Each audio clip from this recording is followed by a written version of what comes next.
इनकी उम्मीद की किरण हमने जगाई, इसे कायम आप रख सकते हैं। ये हुनर सीखना चाहते हैं, इन्हें हुनरमंद आप बना सकते हैं। इनकी आंखों में जो ख्वाब है, इसे हकीकत में आप बदल सकते हैं। आइए अपनी ज़कात के जरिए हुनर फाउंडेशन का साथ दीजिए और आज की नौजवान नस्ल के ख्वाबों को हकीकत का रंग देकर बनाएं एक हुनरमंद पाकिस्तान। ज़कात और अतियात देने के लिए हुनर फाउंडेशन से राब्ता कीजिए। अस्सलाम वालेकुम, बरकत रमज़ान में खुश आमदीद आप सबको दुआ मलिक की तरफ से और बरकत रमज़ान की सारी टीम की तरफ से बहुत सारा प्यार और बहुत सारा सलाम। कैसा गुजरा है आप लोगों का रोज़ा? मुझे उम्मीद है कि आप सब बिल्कुल ठीक ठाक होंगे और ये सारे माह का सफ़र जो है वो तकरीबन हमारा इख्तिताम पर आ गया है। देखते हैं चांद रात आज होती है या कल। मुझे आपसे आज बहुत सारी बातें करनी हैं। इस वक्त हम शुरू कर रहे हैं एक नेकी।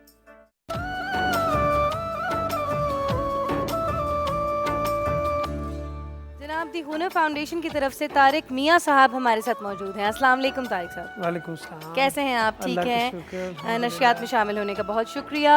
हुनर फाउंडेशन के हवाले से हमने पैकेज भी देख लिया और इसके अलावा मैं आपको बताऊं कि ये एक ऐसी ऑर्गेनाइजेशन है जिसके बारे में अमूमन पाकिस्तानियों को पता है। मतलब ये उस जगह पे अब पहुंच गई है कि हम लोग अवेयर हैं, we are aware of the Hunar foundation, क्योंकि यहाँ पे बच्चों को और यूथ को जो है वो ट्रेन किया जाता है, वोकेशनल ट्रेनिंग दी जाती है और बच्चियों के फ्यूचर बनते हैं, बच्चों के फ्यूचर बनते हैं। मगर मैं चाहती हूँ कि आज आप अपनी ज़ुबान में बताइए कि एग्जैक्टली हुनर फाउंडेशन क्या करता है, कैसे करता है। जी, हुनर फाउंडेशन का जो नस्बुल ऐन है जी, वो ये है कि हम पाकिस्तान को स्किल करें। पाकिस्तान का इस वक्त 60% of the population of Pakistan is under the age of 30। ठीक है, तो ये एक, अगर इस पॉपुलेशन को हमने यूटिलाइज ना किया, एजुकेट ना किया, सोशल अपना चैलेंजेस ना दिए, तो this can go very negative for Pakistan. बिल्कुल। तो इसलिए अगर हम इस यूथ बल्ज को ट्रेन कर दें तो ये एक बहुत बड़ा एसेट बन जाएगा पाकिस्तान के लिए। तो हुनर फाउंडेशन का नस्बुल ऐन ये है कि हम इन बच्चों को ट्रेन करके अपने माशरे का एक अर्निंग हिस्सा बना दें। सही सही सही, एसेट बना ले, एसेट बना दें। एग्जैक्टली इसके लिए हमारे पास पाकिस्तान में इस वक्त 8 कैंपसेस जो हैं अक्रॉस पाकिस्तान, कराची में, सिंध में, पंजाब में और NWFP अपना KPK में हमारे कैंपसेस हैं। 3 कैंपसेस हम और बना रहे हैं और इस साल इंशाल्लाह हम 6,500 स्टूडेंट्स को ट्रेन करेंगे माशाल्लाह। और डिफरेंट हमारे ऑलमोस्ट 25 डिफरेंट ट्रेड्स हैं। तो जिस इलाके में इंस्टीट्यूशन है उस इलाके के लिहाज से हम ट्रेड्स इंट्रोड्यूस करते हैं। सही। हाई टेक्नोलॉजी ट्रेड्स भी हैं, जिस तरह मैकेट्रॉनिक्स है, 3D मॉडलिंग है, गेमिंग है, प्रोग्रामिंग है, और फिर जो स्टैंडर्ड ट्रेड्स हैं जिस तरह प्लम्बिंग है, हाई वोल्टेज एयर कंडीशनिंग है, सोलर इलेक्ट्रिशियन है, लेथ मशीन वर्क है, वेल्डर्स हैं। तो ये सारे ट्रेड्स हम लोग कर रहे हैं। इसमें हमारे कुछ कैंपसेस में सेपरेटली फॉर गर्ल्स हैं और कुछ मिक्स कैंपसेस हैं और कुछ सेपरेटली फॉर बॉयज़ हैं। ठीक है ठीक है। अच्छा तारिक साहब, बाकी आपने सूबों के बारे में बताया, मैं बात कराची के बारे में यहाँ करना चाहती हूँ। इसी नहीं कि मैं यहाँ पे पैदा हुई हूँ और बड़ी हुई हूँ, इसलिए क्योंकि ये सारे मुल्क की इकॉनमी को रन कर रहा है। जी, जिस तरह हम इंग्लैंड जाते हैं सारे शहर पुरसकून होते हैं, मगर जैसे हम लंदन में एंट्री मारते हैं तो हम एक हाड़ा दूड़ी देखते हैं और सारे इंग्लैंड से, स्कॉटलैंड से, आयरलैंड से, यूरोप से बंदा जो है वो लंदन में जॉब्स के लिए, पढ़ने के लिए आता है। तो वहाँ बहुत रश है और हर बंदा आगे बढ़ने की उसमें है और अपना फ्यूचर बनाने के लिए लंदन जाता है। राइट, बिल्कुल। मुझे लगता है कि कराची जो है वो पाकिस्तान का लंदन है और मगर यतीम है। इसका कोई वाली वारिस नहीं है, इसका कोई माँ बाप नहीं है, इसको बना के छोड़ दिया गया है। ठीक है, तो अमूमन जो देहाती इलाके होते हैं और या जो लेस प्रिविलेज होते हैं वो सारे लोग अपने बच्चों को कराची भेज देते हैं कुछ बनने के लिए, है ना।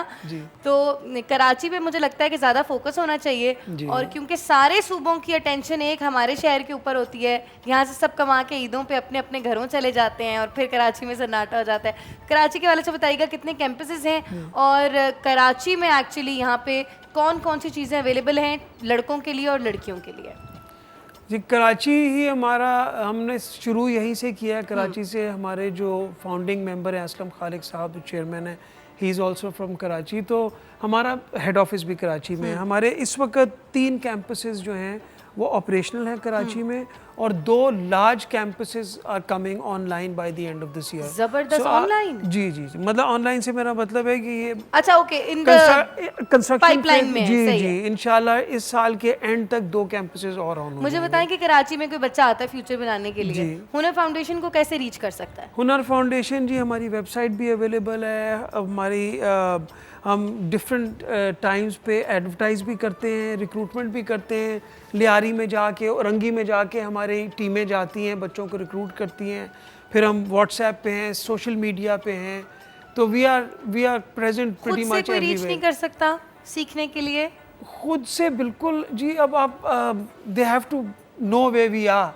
राइट, वही मैं ठीक है, कह रही हूँ ना, जी। वो आप बताएं कि किस तरीके से रीच कर सकता है। कैंपस जा सकता है डायरेक्टली? बिल्कुल जी, हमारा एक दरख्वास्त अपनी दे सकता है? बिल्कुल बिल्कुल जी, सही कैंपस हमारे वेबसाइट पे जा सकता है, हुनर फाउंडेशन को गूगल पे सर्च कर ले, वहाँ पे हमारी सारी इन्फॉर्मेशन अवेलेबल है। फिर हमारा कुरंगी में एक कैंपस है, उरंगी में कैंपस बन रहा है, हमारा एक ऑफ तारिक रोड कैंपस है, एक हमारा जिमखाना के पीछे लेडीज़ का कैंपस है जहाँ पे ब्यूटिशंस की कोर्सेज हो रहे हैं और they are training them to become to run beauty parlours. अच्छा, ठीक है। और इसके अलावा ये बताइएगा कि कराची में हमारा सॉलिड फोकस है जी, और solid ग्रोथ भी focus हमारी होना चाहिए बॉस, बिल्कुल बिल्कुल बहुत ज़रूरी जी, है। बिल्कुल। अच्छा,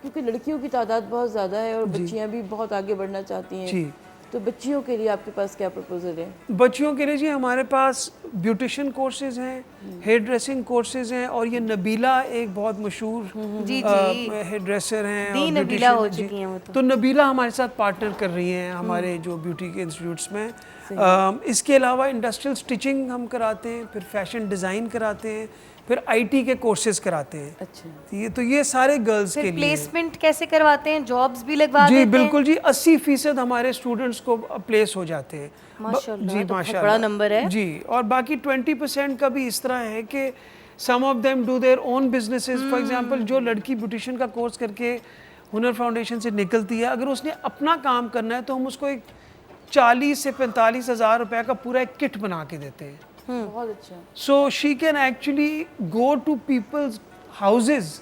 जो औरतें पर्दा करती हैं, घर से नहीं निकलती, हमारी बहुत सारी कम्युनिटीज़ ऐसी हैं जो घर से औरतें नहीं निकलती, तो ये उनके घरों में चली जाती हैं। सही। तो हम इनको पूरा बिजनेस किट बना के देते हैं ताकि they can go and do whatever they want. सही और सही। लड़कियों पे हमारे इस वक्त जो 2 कैंपसेस नए बन रहे हैं, एक कुरंगी में ब्रुक्स चुरंगी पे बन रहा है, that is 40,000 square feet of purpose build facility only for girls. ज़बरदस्त, बेहतरीन हो गया। ये बताइए कि अगर हमें वैसे तो मैं ये भी पूछूंगी आपसे कि अगर एक बंदा जो है इस कार खैर में आपका हिस्सा बनना चाहता है, सपोर्ट करना चाहता है इन बच्चियों को, तो कैसे कर सकता है? क्योंकि आई होप कि सिर्फ मॉनेटरी टर्म्स में नहीं ये ऑप्शन होगा, मगर अगर मॉनेटरी टर्म्स में करना चाहता है, बिकॉज रमज़ान है और इस वक्त लोग ज़्यादा से ज़्यादा डोनेशंस अपनी चैरिटीज़ निकाल रहे होते हैं, एक बच्चे को कैसे सपोर्ट कर सकते हैं? देखिए जी, एक बच्चे की जो हमारी कॉस्ट आती है पढ़ाने की 6 महीने के लिए, इसमें यूनिफॉर्म्स, इसमें कंज्यूमेबल्स, फॉर एग्जांपल जो वेल्डिंग का कोर्स कर रहा है बच्चा, जी जी, उसके लिए सारे मटेरियल चाहिए होगा ना? वो सारा मटेरियल कंज्यूमेबल, उसके वेल्डिंग रॉड्स, लोहे के पीस वगैरह, ये सारा कुछ मिला के, यूनिफॉर्म मिला के। और फिर मैं आपको एक और चीज़ बताऊं कि 20% हमारा जो कोर्स है वो ये सॉफ्ट स्किल्स पे है। सॉफ्ट स्किल्स का मतलब कि आप कैसे कपड़े किस तरह पहनने हैं, पर्सनल हाइजीन कैसी है, बात कैसे करनी है, ये बहुत मोरालिटी ज़रूरी है। एथिक्स है, अंग्रेजी है, बेसिक कंप्यूटर स्किल्स। तारिक साहब, वर्ल्ड इकोनॉमी फोरम पे 2022 का जो आया है उसमें बुकलेट में कहते हैं कि अगले जो आने वाले साल हैं, अगले जो आने वाली नस्ल है, उसमें ये जो निसाबी तालीम है ये कोई अहमियत नहीं रखेगी, ये डिग्रियां अहमियत नहीं रखेंगी, उसमें पर्सनल डेवलपमेंट और पर्सनल स्किल्स जिसकी आप बात कर रहे हैं ना, कम्युनिकेशन स्किल्स, सॉफ्ट स्किल्स जिसको हम कहते हैं, टीम लीडरशिप और लोगों से बात करना, खुद दिखना कैसे है, खुद प्रेजेंट कैसे करना है, बॉडी लैंग्वेज, इस बिना पे जो है वो लोग अपनी सोसाइटी में आगे बढ़ेंगे और इकोनॉमी में आगे बढ़ेंगे। तो अगर यहाँ पे आप लोग काम कर रहे हैं इस पे तो भी हम काम कर रहे हैं। इनफैक्ट क्रॉकरी कटरी पे टेबल पे बैठ के कांटा चुरी कैसे इस्तेमाल करनी है, जबरदस्त। ये हमारे लैब्स हैं, इसके कपड़े कैसे पहनने, तो इस सारी चीज़ को फाइनेंस करने के लिए 90,000 रुपीज़ चाहिए होते हैं एक बच्चे को एजुकेट करने के लिए। अच्छा, इस प्रोसेस में इस 6 महीने में ऑलमोस्ट 2 महीने बच्चा इंटर्नशिप करता है इंडस्ट्री में, सही। अपने उसमें। फॉर एग्जांपल अगर लड़की इंडस्ट्रियल स्टिचिंग कर रही है तो she will go to either Surti or the artistic मिलनर और अलकरम टेक्सटाइल्स, इनके वहाँ 2 महीने जबरदस्त, ये तो बड़े गुजारेगी। नाम है। और हाँ जी बिल्कुल, जो हमारे वो अपना व्हीकल मैकेनिक्स के, मोटर मैकेनिक्स के कोर्सेज पे वो गंधारा में या टोयोटा में या किया में वहाँ जाके अपनी इंटर्नशिप करते हैं और वही वहीं पे हायर हो जाते हैं माशाल्लाह, जी। ब्यूटीफुल। सो 90,000 तो रुपीज। सक्सेस स्टोरीज भी तो होंगी वो जो यूनिवर्सिटीज में नहीं लगी हुई होती, क्योंकि कितना बच्चा यहाँ पे पढ़ा है और कितना बच्चा बड़ी बड़ी फील्ड्स में इन कंपनीज में लगा है। ये तो बड़ी दुआओं वाला काम है। ब्रेक का वक्त आ गया है जनाब, ब्रेक पे जाना पड़ेगा। ब्रेक के बाद वापस आ रहे हैं बरकत रमज़ान में।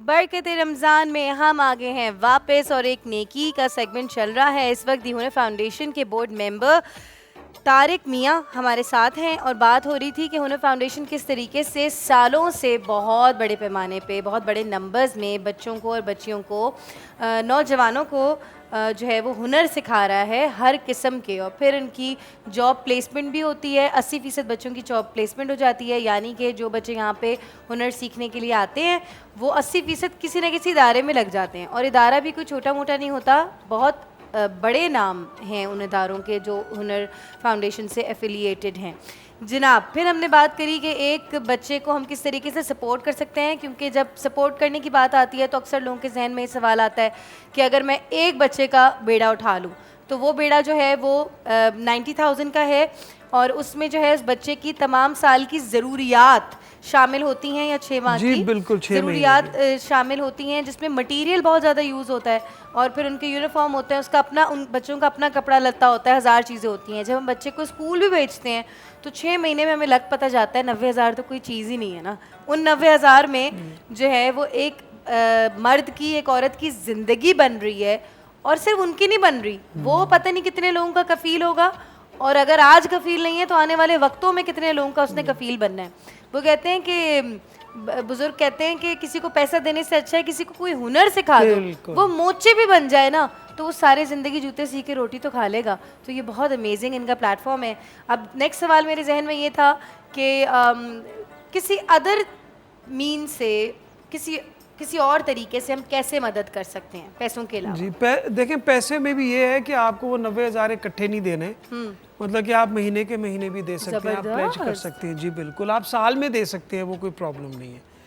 दूसरी चीज़ ये है कि आप, मेरी ये रिक्वेस्ट है कि जो भी इस काम में हिस्सा लेना चाहता है, फॉर एग्जांपल दुआ आप हैं, आप हमारे कैंपस में आएँ, आप देखेंगे कि हम एक्चुअली किस किस्म की एजुकेशन, आप कैंपस में आएँ, कुछ आप आके बच्चों के साथ टाइम स्पेंड करें, उनको कुछ दीन की बात बता दें। आप दुआ उनको आके डिफरेंट चीज़ें बता सकती हैं कि देखिए ये इन चीज़ों के अलावा ये और भी करियर्स हैं जिनमें आप काम कर सकती हैं। अगर फॉर एग्जांपल कोई भी इंडस्ट्री का ओनर है, कोई भी फैक्ट्री का ओनर है जिसको स्पेसिफिकली हर साल 50 या 100 एम्प्लॉय चाहिए, तो वो हम उनके लिए उनकी ट्रेनिंग भी आउटसोर्स कर सकते हैं। ज़बरदस्त। वो आप हमें बता दें कि जी हमें इस किस्म के बच्चे अपना एम्प्लॉयज़ चाहिए, ये ट्रेनिंग हमें चाहिए, वो आके हमें समझाएं, हम उनके लिए ट्रेनिंग कर सकते हैं। अच्छा, ये तो बहुत ज़बरदस्त प्लेटफॉर्म है। फिर एक और बहुत अच्छा तरीका है जी कि फॉर एग्जांपल आपके घर में जितने नौकर हैं, ठीक है, उनके बच्चे हैं, अब आपके घर में ड्राइवर है, बावर्ची है, कम से कम उनके बच्चों को हम उनकी ज़िंदगी चेंज कर सकते हैं। तो आप उनके बच्चों को, अगर उन्होंने मैट्रिक किया हो या 8वीं 9वीं जमात पढ़ी हो, तो हम मैट्रिक के बाद भी बच्चे लेते हैं, इंटर के बाद भी लेते हैं, और कुछ ट्रेड्स में हम मतलब 8वीं 9वीं थोड़ा बहुत पढ़ा लिखा बच्चा भी हो तो हम उसको ले लेते हैं। जी बिल्कुल जी। तो फॉर एग्जांपल अगर एक बच्चे ने वेल्डिंग करनी है तो वो 5वीं भी पढ़ा हो, 6ठी भी पढ़ा हो तो वो मतलब कि चल जाएगा। मगर जिस बच्चे ने फॉर एग्जांपल इलेक्ट्रॉनिक्स का कोर्स करना है, सोलर इलेक्ट्रिशियन बनना है या पावर इलेक्ट्रिशियन बनना है, तो उसको मैनुअल्स पढ़नी आनी चाहिए, तो इंटर उसके लिए चाहिए या मैट्रिक ज़रूरी है। तो आपके ड्राइवर के बच्चे हैं, उनको आप हुनर के पास भेजें, ठीक है जी। आप अगर उसमें 90,000 में से 5,000 10,000 कंट्रीब्यूट कर सकते हैं तो वो आप करें, बाकी इंशाल्लाह और बहुत लोग अच्छा, ज़कात जरूरी देने नहीं वाले है कि हैं। हम 90,000 की फिगर ही सुनकर डर जाए हैं। हाँ नहीं, आप जितना कर जितना सकते हैं। चाहें कतरा कतरा डाल के जो देखिए है ना, वो हमें आपने समंदर बनाना 5,000 है। दिए, आपने 10,000 दिए, मेरे बहन ने दे दिए, किसी भाई ने दे दिए, तो ज़रूरी नहीं है कि आप पूरे के पूरे, जो आप दे सकते हैं, जो आप अच्छा, कंट्रीब्यूट कर आपके आने सकते के लिए हैं। बच्चे की और age क्या बच्चे होनी भेजे चाहिए? हमारे पास। एज लिमिट बच्चे की क्या होती है? एज लिमिट जी, मतलब कि हम 15 साल से भी ले रहे हैं बच्चे, 18 साल तक ले रहे हैं। मतलब कि इंटर नॉर्मली बच्चा मेरा ख्याल है 16 साल पे कर लेता है। इंटर 12, हाँ जी, 16 साल से बच्चे हम ले सकते हैं मैट्रिक, और उससे from 16 to 24 25 we take children. सही। फिर हमारा एक और भी प्रोग्राम है which is called the recognition of prior learning. For example, अगर एक बच्चा काम कर रहा है पिछले 10 साल से मैकेनिक की दुकान में, जी, ठीक है, तो उसको काम तो आता है मगर उसके पास कोई सर्टिफिकेशन नहीं है, वो बाहर नहीं जा सकता, दुबई नहीं जा सकता, उसको हम बुला के उसकी beautiful, this is a good initiative, बहुत जबरदस्त। फिर तो उसको फिर हम बाकी सेफ्टी की ट्रेनिंग, मैनुअल पढ़ने की ट्रेनिंग, डिफरेंट सर्टिफिकेशन करके उसको 1 महीना 2 महीना इन दी आफ्टरनून, ताकि वो काम भी करता रहे, शाम को हमारे पास आ जाए। और ये गवर्नमेंट का प्रोग्राम है अच्छा, जो हम उन गवर्नमेंट के लिए रन करते हैं। जबरदस्त। तो recognition of prior learning, he has a certificate. उसके बाद नॉलेज तो उसके पास ऑलरेडी है, हाँ, तो उसके पास सर्टिफिकेट भी आ जाएगा, फिर वो बाहर भी जा सकता है बिकॉज उसको सर्टिफिकेशन मिल गई। तो ये भी हम कर सकते हैं। और जो हमें एक चैलेंज आता है ना जी, वो ये है कि हमारे पास एडमिशन्स के टाइम पे चैलेंज होता है। क्या वो ये चैलेंज होता है कि we don't get sometime get enough students, सही, क्योंकि we are also you know, हर किसी को मैसेज नहीं पहुंच सकता। तो अगर आप ये मैसेज पहुंचा दें अपने घरों से, अपने नौकरों के थ्रू, अपनी कम्युनिटीज़ में, फॉर एग्जांपल आपका जो लेट से आपका जो बावर्ची है वो अपने मोहल्ले में इज़्ज़तदार आदमी है, आप उसको एक पैकेज दें या हमें बताएं, हम उसके साथ एक भेजेंगे अपना ब्रांड एम्बेसडर या ब्रांड इवेंजलिस्ट, वो उसके मोहल्ले में जाके उसके घर में वो 10, 12, 15 लोग मोहल्ले के आए, उनको हम बताएंगे कि जी ये हमारे पास ट्रेड में, आप अपने बच्चों को भेजें। एक बात बताएं मुझे कि कोई क्राइटेरिया होता है कि जिस पे आप लोग चूज करते हैं स्टूडेंट्स को, मतलब कुछ लोग सफ़ेद पोश भी होते हैं, बिल्कुल, वो बहुत अच्छे लग रहे होते हैं, मगर वो कुछ सीखना चाहते हैं, इब्ने सबील कहते हैं उनको। हाँ जी, तो वो आप लोग कोई ऐसे क्राइटेरिया तो नहीं है कि each child is evaluated on his Criteria क्या own merit। वो इवैल्यूएशन कैसे होती है? देखिए जी, हमारे एडमिशन फॉर्म्स हैं, बच्चा हमारे कैंपस में आता है या हमारी वेबसाइट पे जाके या सोशल मीडिया पे हमें कांटेक्ट करके एडमिशन फॉर्म भर लेता है, ठीक है जी। और उसके बाद फिर हम उनको बुला लेते हैं, इंटरव्यू कर लेते हैं, जबरदस्त। उनके पेरेंट्स को भी बुलाते हैं, जबरदस्त, ताकि हमें पेरेंट्स से बात हो जाती है, जी, पता चल जाता है जी, इनको इजाज़त जी, है। बहुत शुक्रिया, थैंक यू सो मच। मेरी आप सबसे दरख्वास्त है कि इस कार खैर में दी हुनर फाउंडेशन का साथ दें और इनका सपोर्ट बने। छोटी सी ब्रेक पे जा रहे हैं, वापस आएंगे बरकत रमज़ान में। बहुत शुक्रिया तारिक साहब।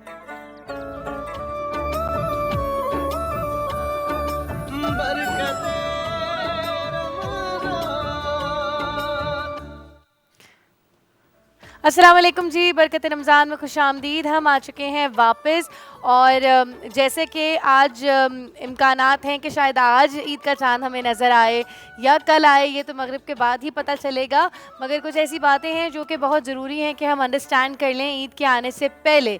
तो हम चांद रात के हवाले से आज बात करेंगे और ईद के हवाले से बात करेंगे। अच्छा, ईद जो है वो हमारे लिए इन्हीं चीज़ों में रह जाती है कि सुबह का नाश्ता क्या बनाना है, क्या लवाजमात होने चाहिए, मेहमानों के लिए क्या तैयारी होनी चाहिए, कपड़े, चूड़ियाँ, मेहंदी, जूते, मशरूबात, सुबह का नाश्ता, लड़कियों का ससुराल जाना और मैके जाना, घर वालों का मिलना, मगर इससे आगे की भी बहुत चीज़ें हैं जो कि बहुत ज़्यादा ज़रूरी हैं, यानी कि फ़ितरा कितना, कैसे और कब देना चाहिए। इसके अलावा ईद को शरीयत क्या कहती है कि किस तरीके से गुजारनी चाहिए? आया कि ईद पे जो हम रस्मात करते हैं इनका शरीयत में कोई हिस्सा या काम या बात है या नहीं? इस हवाले से ईद को एक मुसलमान और मोमिन को किस तरीके से गुजारना है? आया कि ईद चांद रात पे ऐसे अमाल हैं करने के लिए कि जो सवाब का बाइस बने हमारे, या हम दुआएं मांग सकते हैं चांद रात पे या नहीं? इसके अलावा हम पूछेंगे कि चांद को देखने के क्या तरीके हैं, किन बेसिस पे हम लोगों को ईद मनाने का एक फ़ाइनल फ़ैसला मिलता है। इन सारे सवालों के आज जवाब होंगे हमारे पास इंशाल्लाह। और मैं अब सलाम अर्ज़ करना चाहती हूँ मुफ्ती सईद जुल्फ़िकार शाह गिलानी साहब को, ट्रांसमिशन में शामिल हो चुके हैं। अस्सलाम वालेकुम मुफ्ती साहब। और हमारे प्यारे दो नात ख्वां फ़ायज़ा, अस्सलाम वालेकुम, कैसी हो? गुलाबी कपड़े, बड़ी प्यारी लग रही हो। फ़ायज़ा की मैं रोज़ाना तारीफ़ करती हूँ, फ़ायज़ा शर्मा जाती है, फिर मुझे ज़रा और मज़ा आता है। फ़ायज़ा माइक उठा लिया करो। क्यों नहीं उठाती तुम माइक? तुम मुझे देख के इतना गुम हो जाती हो। अभी तो मैं ईद के लिए तैयार भी नहीं हुई। अब अच्छी लग रही है ना इसलिए आपको अभी देख तो रही हूँ। ईद की सिर्फ बातें शुरू हुई हैं अच्छा। और ऐसे तुम घूम गई हैं। अच्छा, फ़ायज़ा का कलाम भी सुनेंगे इंशाल्लाह जल्दी। सलमान आलम साहब, अस्सलाम वालेकुम। वालेकुम अस्सलाम रहमतुल्लाहि व बरकातुहू। कैसे हैं? ठीक हैं? अल्हम्दुलिल्लाह सुम्मा रोज़ा अल्हम्दुलिल्लाह। कैसा गुजर रहा है? अल्हम्दुलिल्लाह बहुत अच्छा। तैयारी हुई है ईद की? अपनी तो कुछ भी नहीं हुई, अभी तो घर वालों की है। ज़बरदस्त ज़बरदस्त ज़बरदस्त। और हमारी प्यारी आपा सरवत अस्करी साहिबा भी हमारे साथ हैं। अस्सलाम वालेकुम सरवत आपा, वालेकुम अस्सलाम। कैसी हैं? अल्हम्दुलिल्लाह, अल्लाह का शुक्र है। आपा ईद की तैयारी हुई है कि नहीं हुई है? ईद की तैयारियां क्या होती हैं? मौला कायनात फरमाते हैं कि ईद हर वो दिन ईद का है जिस दिन कोई गुनाह ना हो। तो सबसे पहली बात तो ये कि अगर मैं और आप पूरे रोज़ों के ज़रिए, नमाज़ों के ज़रिए, कुरान की तिलावत के ज़रिए अपने इस माह मुबारक रमज़ान मुबारक को वैसे गुजारते हैं जैसे कि अल्लाह चाहता है, तो फिर ईद पर हमारा ही हक़ है।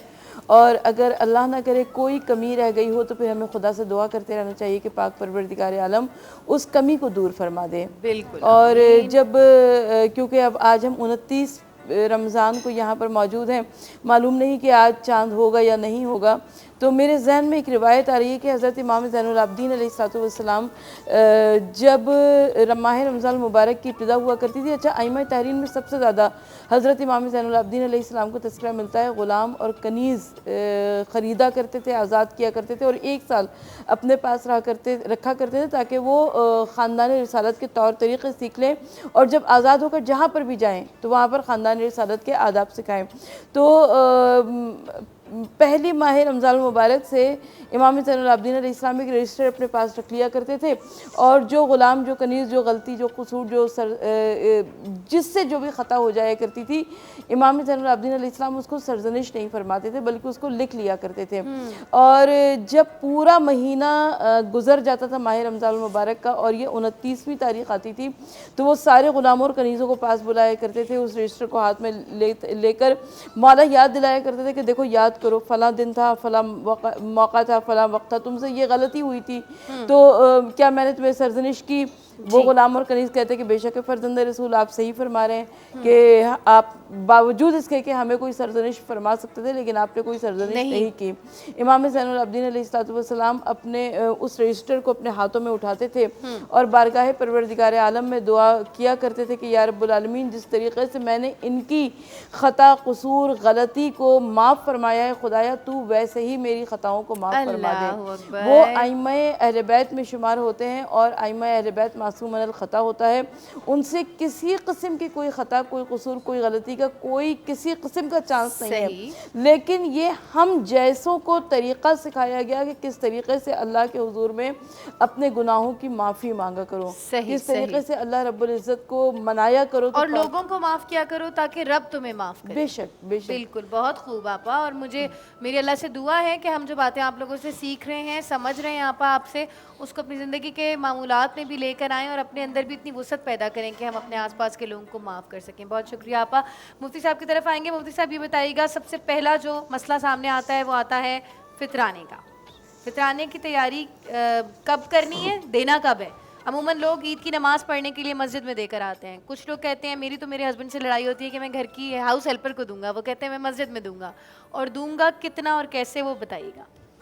बिस्मिल्लाहिर्रहमानिर्रहीम। अल्लाहु रब्बु मुहम्मदिन सल्लल्लाहु अलैहि वसल्लम नहनु इबादु मुहम्मदिन सल्लल्लाहु अलैहि वसल्लम ली खमसतुन नुतफ़ी बिहा हर्रल वबाइल हातिमा अल मुस्तफ़ा वल मुर्तदा व बनाहुमा व सय्यदा फितराना हर्ज उस शख्स पर वाजिब है जिस पर ज़कात वाजिब है। ठीक है। अब सवाल ये है कि ज़कात किस पर वाजिब है? जिसके पास 52.5 तोले चांदी या 52.5 तोले चांदी जितनी रकम उसके पास बैलेंस में रखी हुई हो, उसकी हाजत असलिया से ज़ायद यानी उसकी ज़रूरत से ज़ायद। अब उसकी ज़रूरत में अगर वो 10 करोड़ के घर में रहता है तो वो उसकी ज़रूरत में शामिल है, ये इसकी हाजत असलिया में शामिल है। 50 लाख की गाड़ी में अगर वो घूमता है तो वो उसकी अपनी ज़रूरत की गाड़ी है, तो ये इसकी ज़रूरत की गाड़ी है। इसके अलावा जो इसका बैंक बैलेंस है वो इतना है जो 52.5 तोले चांदी तक पहुंचता है, यानी ये उन पैसों से 52.5 तोले चांदी खरीद सकता है, तो फिर उस पर ज़कात साल गुजरने के बाद वाजिब होगी। आप कुछ कह रही थी? मुफ्ती साहब 52.5 तोला चांदी भी और सोना भी? हाँ, अच्छा, वो दोनों दोनों में तो निसाब बहुत अलग फर्क है। ये अलहदा है।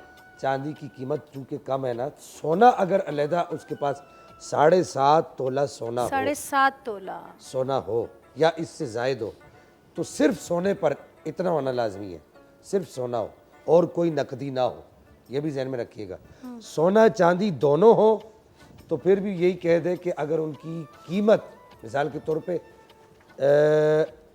1/4 तोला उसके पास सोना है और 10 तोला उसके पास चांदी है, तो ये 52.5 तोला चांदी की कीमत को समझ पहुंचता गई, है, समझ गई। दोनों को मिला के पहुंचता है। तो इस पर समझ इसका गई। मतलब ये कि ज़कात अब ठीक है। फ़र्ज हो गई है, लेकिन अब इसकी मुद्दत कितनी है कि अगले साल जब ये तारीख आएगी, मसलन आज 29 रमज़ान है, 29 रमज़ान के इस तारीख को मेरे पास इतने पैसे आ गए और मैंने अपने पास बैलेंस में रख दिए और पूरा साल मैं उनको खर्च नहीं किया, मेरी ज़रूरियात चलती रही। अब जब साल को आखिरी ये दिन आएगा, कमरी तारीख का 29 रमज़ान आएगा, तो मेरा साल पूरा हो जाएगा, अब मुझ पर ज़कात फ़र्ज हो जाएगी। लेकिन फितरे में ऐसा नहीं है। अहम बात ये अर्ज़ कर दूँ कि अगर आज ही आपके पास इतनी रकम आ गई ना, तो साल गुजरना फ़र्ज नहीं है। आज ही आपके पास इतनी रकम आई तो आज ही आप पर फितरा देना अब वाजिब हो गया, फ़र्ज हो गया, आपने फितरा देना है। मुफ्ती साहब मगर आपने फरमाया कि ज़कात जिनके ऊपर फ़र्ज़ है वही फितरा देंगे। हाँ, ज़कात में ये कि साल का गुजरना शर्त है, हाँ जी, फितरे में साल का गुजरना शर्त नहीं है। सही है। मसलन 29 रमज़ान को मेरे पास 52.5 तोले चांदी जितनी रकम आ गई, जी, तो अब साल गुजरने के बाद मैं फितरा नहीं दूंगा, आज ही मुझे फितरा देना है। सही है, सही है। अब फितरा देना कितना है? अब होता ये है कि अगर एक आदमी प्राडो का मालिक है तो वो भी गंदम जितना फितरा दे रहा है तो शर्म आनी और चाहिए। उसको शर्म आनी चाहिए। और एक आदमी जो है वो छोटी सी कार में घूम रहा है, अल्टो में घूम रहा है, वो बेचारा दे रहा है 5,000। वो भी जो है वो गंदम का फितरा दे रहा है। जिसकी जितनी औकात है, जितना अल्लाह ताला ने उसको माल दिया है, अगर उसके पास इतना माल है कि वो बादाम की कीमत दे सकता है 2 किलो 50 ग्राम की, तो 2 किलो 50 ग्राम बादाम की फीकस के हिसाब से कीमत दे। अगर वो किशमिश की दे सकता है तो किशमिश की दे 2 किलो 50 ग्राम। अगर वो खजूर की दे सकता है तो खजूर की दे, और अगर बहुत गरीब है तो गंदम की दे 2 किलो 50 ग्राम। 170 रुपये बनती है इस साल के हिसाब से, 170 रुपये एक आदमी का फितरा है। अब रही ये बात कि देना किसको है। जी, अगर आपकी जो हाउस हेल्पर है अगर वो शरीफ फकीर है तो आपका फैसला दुरुस्त है कि आप अपनी हाउस हेल्पर को दें। ये सफ़ेद पोश लोग होते हैं, ये मांगते नहीं है किसी जी, से। जी, जी, जी। अगर वो शरीफ फकीर है यानी उसके पास बैलेंस में इतने पैसे नहीं है, अव्वल खेश बात दरवेश। अव्वल खैज बात, अच्छा, अगर उसके पास बैलेंस में इतने पैसे नहीं है कि वो अपने उन पैसों से वो 52.5 तोले चांदी की मालिक बनती हो, अच्छा, उसका शरीफ फकीर होना लाजमी जिसको आप फितरा दे रहे हैं। जबरदस्त, सही। अगर वो शरीफ फकीर नहीं है तो आपका फितरा रायगा जाएगा। अब ये कि देना कब है, आप यकुम रमज़ान को भी दे सकते हैं, आप ईद की नमाज पढ़ कर भी दे सकते हैं, आप ईद की नमाज से पहले भी दे सकते हैं, रमज़ान के दिनों में किसी दिन भी आप दे सकते हैं, आपकी तरफ से फितरा अदा हो जाएगा। सही है। फिर जो अहम तरीन बात ये कि ये कहा जाता है जी कि फितरा हर किसी पर फ़र्ज़ है। घर का वो बच्चा जो अभी पैदा हुआ है उसकी तरफ से भी आपने फितरा अदा करना है। और इसमें मैं सबसे आम बात अर्ज कर दूं कि फितरा अदा क्यों किया जाता है। बाज़ लोगों को इसमें भी परेशानी रहती है कि भाई ज़कात दे दी तो फितरा क्यों? फितरा क्यों अदा कर रहे हैं। तो असल में फितरा हम अपने रोज़ों की मजबूती के लिए अदा करते हैं। फुकाहा ने लिखा कि हमने जो रोज़े रखे उसमें किसी जगह कोई गलती हो गई जी, हो, जी, जी, जी। कोई कमी रह गई हो, कोई कमज़ोरी रह गई हो, उस बदनी इबादत की कमज़ोरी को दूर करने के लिए हम माली इबादत की उसको सपोर्ट देते हैं, उसको पुष्ट पनाही देते हैं कि अल्लाह या अल्लाह जल्ला मजदुल करीम, अगर मेरी इस इबादत में कहीं कमी रह गई है तो मैं तेरी राह में ये खैरात करता हूँ, मेरी इस इबादत को कबूल फरमा। बिल्कुल तो बिल्कुल, बहरहाल फितरा देना चाहिए, इसमें सुस्ती नहीं बरतनी चाहिए। इंशाल्लाह इंशाल्लाह मुफ्ती साहब टाइम पे देंगे हम फितरा। फ़ायज़ा कलाम पढ़ दीजिए, हम सब इंशाल्लाह आपके साथ मिलकर पढ़ने की कोशिश करेंगे आका पाक सल्लल्लाहु अलैहि वसल्लम की मोहब्बत में। हज़रत जामी रहमतुल्लाह अलैहि ताला का ये कलाम है और इसमें उर्दू में जो तज़मीम है वो अदीब रायपुरी साहब ने की। मदीने आऊं ऐसे तो नहीं गुन, मदीने आऊं ऐसे तो नहीं गुन, लगी है फिर भी जाने की वही धुन, तुझी से कह रहा हूँ तू मेरी सुन, नसीमा जाने बेबतहा गुजर कुन, नसीमा जाने बेबतहा गुजर कुन, ज़े अहवालम मोहम्मद रा खबर कुन, ज़े अहवालम मोहम्मद रा खबर कुन,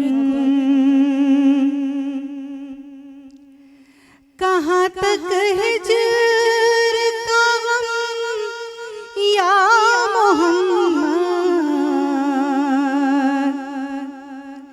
कहाँ तक हिजर का गम या मोहम्मद, ये दूरी कैसे हो कम या मोहम्मद, तू ही सुल्तान आलम या मोहम्मद,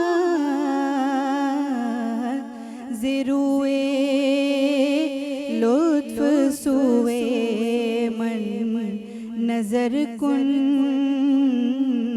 ज़िरुए लुत्फ सुए मन नजर कुन, नसीमा जाने बेबतहा गुजर कुन, और मुझे याद अब उस दर के सिखा जा,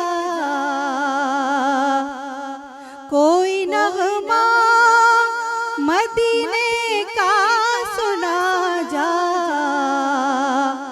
बराए नजर जान लेने को आजा, बबर की जान मुश्ताकम दराजा,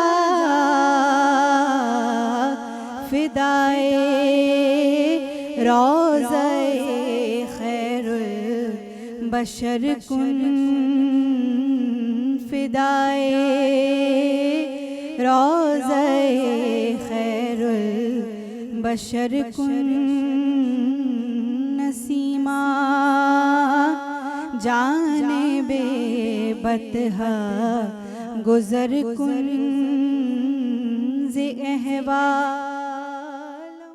जायज़ा। अस्सलाम वालेकुम, बरकत रमज़ान में हम आ चुके हैं वापस और आज बात हो रही है लैलतुल जायज़ा के हवाले से और ईद के बारे में, यानी कि चांद रात और ईद के हवाले से। ईद पे हमें ये तो पता है कि हमें कितने फ़ैशन करने हैं और हमें घर में क्या खाने बनाने हैं, सेलिब्रेट कैसे करना है, मगर शरीयत में क्या क्या अहकामात हैं ये जानेंगे अपने उलमा कराम से। सरवत आपा की तरफ आती हूँ। सरवत आपा ये बताइएगा, लैलतुल जायज़ा कहते हैं चांद रात को, इसके कोई ख़ास अमाल हैं, इसकी फ़जीलत क्या है इस्लाम में? बिस्मिल्लाहिर्रहमानिर्रहीम, अस्सलाम वालेकुम। सबसे पहली बात तो ये कि दो बच्चे हों जो कि एक क्लास में पढ़ रहे हों, एक बच्चा जो कि हमेशा पढ़ता था, फर्स्ट आता था, दूसरा बच्चा जिसको आते जाते टीचर्स और वालिदैन हर कोई कहता था कि पढ़ लो और अच्छा रिज़ल्ट ले आओ। जब रिज़ल्ट का दिन आएगा तो क्या दोनों बच्चों में कोई फ़र्क नहीं होगा? यकीनन वो बच्चा जो हमेशा पढ़ता रहता था, जो हमेशा फ़र्स्ट आता था, वो जब आज भी फ़र्स्ट आएगा तो वो लोगों से कहेगा कि देखो तो सही कि आज कितने फ़ख्र और गुरूर से वो उछलता कूदता हुआ अपने घर जाएगा। और उसी तरीके से वो बच्चा जिससे पूरे साल कहा जाता रहा कि पढ़ लो मगर उसने नहीं पढ़ा, सही। तो वो आज एक हसरत और पशेमानी की मुंह बोलती तस्वीर होगा।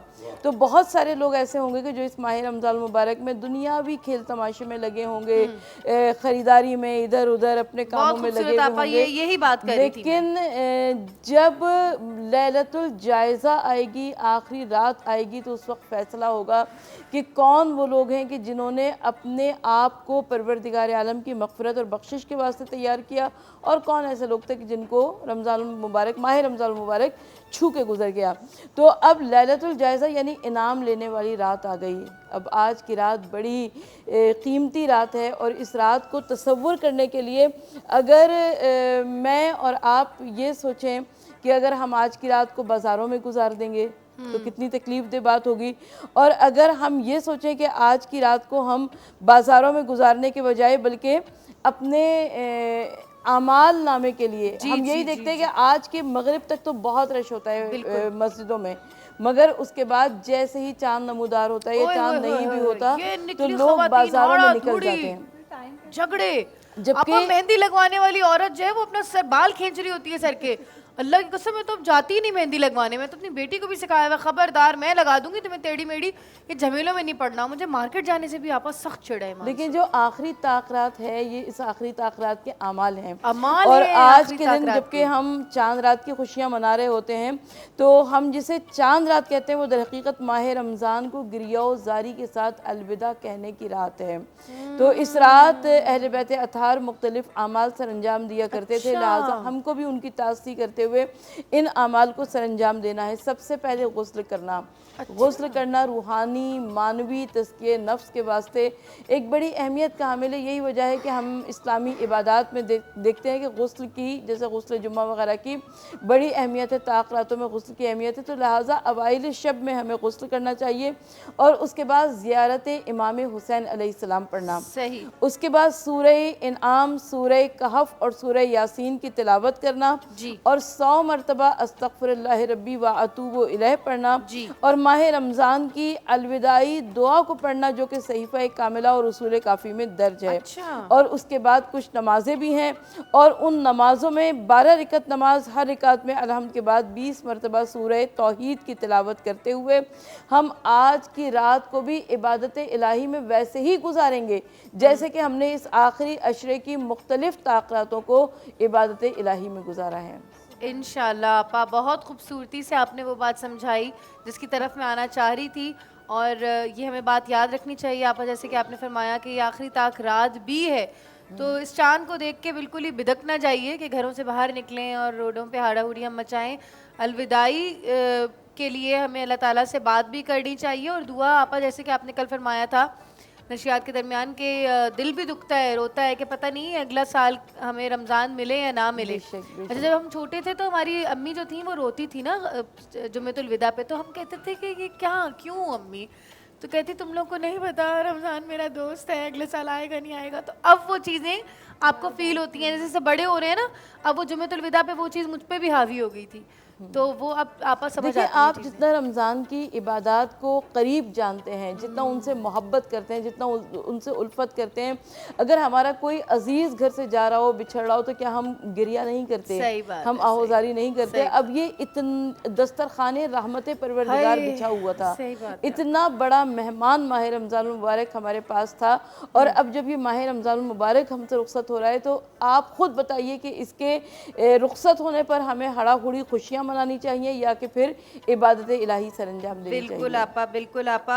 अच्छा, मुफ्ती साहब की तरफ मैं आऊँगी। मुफ्ती साहब ये बताइएगा कि सलमान आलम साहब जो हैं ईदी मांग रहे हैं मुझसे, और हर 2 मिनट बाद मांग रहे हैं ईदी देंगी आप मुझे बाजी। एक तो बाजी बना ली उन्होंने, उम्र में मैं उनसे छोटी हूँ, और बातें वो ऐसी कर रहे अच्छा, हैं। सलमान हर एक से ईदी मांग रहे हैं, मसला ये है इनका। इनका शॉर्ट बनाया आप, आवाम से अपील करते हैं इनके लिए डोनेशन के लिए। नहीं, वैसे देखना ये चाहिए कि अगर तो सलमान हकदार है, माशाल्लाह मैंने तो सलमान के बड़े टशन देखे हैं, अच्छा जी, मुझे नहीं लगता कि सलमान हकदार है। सही तो अगर तो सलमान हकदार है तो इसको मांगनी चाहिए, सही। और अगर सलमान हकदार नहीं है तो फिर इसको दुआ को देनी नहीं चाहिए ना मांगनी मुफ्ती चाहिए। साहब, छोटी बहनों को तो हाँ, देनी छोटी चाहिए ना। बहन- अच्छा, बहन मौलाना तो- साहब, वो बहन अमीर हो या गरीब हो उसको देनी चाहिए। हाँ बिल्कुल बहन। और मौलाना साहब, वो जो डिजाइनर वाले बहनों है। कपड़े वाले जो है ना, जरा उनका भी बता दीजिए ना सलमान के टिशन में। हाँ, वो देखे ना आप, ये कि पूरा महीना एक आदमी जो है रोजाना नया सूट पहन कर आए सही बात और है। वो फिर ईदी तलब करे, तो ये तो और हर एक से तलब करे और बार बार तलब करे। अच्छा, आपसे भी तलब की है। सबसे